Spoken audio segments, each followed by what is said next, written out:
It was early last week when I got to thinking about the 1970s folk rock group America. Not because of the Olympics, but because of their first single and biggest hit, the 1972 chart topper, A Horse with No Name. The reason that classic tune came to mind was the no name reference, the idea that when we give something a name, as we do in meteorology with tropical storms and hurricanes, that suggests a higher level of importance, a bigger threat.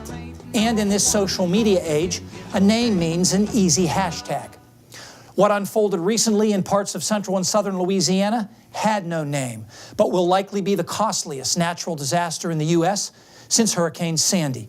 2 feet of rain in less than 3 days. Historic flooding as 11 river gauges reached all-time record highs.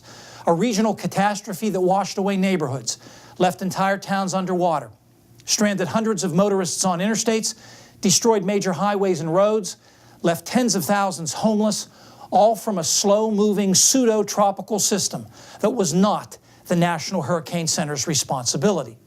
Now that's because the storm center was over land and its wind structure was not concentrated enough to earn it a name, but its location gave it unrestricted access to a sopping wet air mass over Gulf of Mexico waters that were 2 to 4 degrees warmer than average. The storm was orphaned from the mid-latitude jet stream, which was well to the north. Instead, it slowly drifted west on the southern flank of a large upper air high pressure system whose winds actually helped to ventilate the surface low pressure system, increasing the potential for rising air and rain production.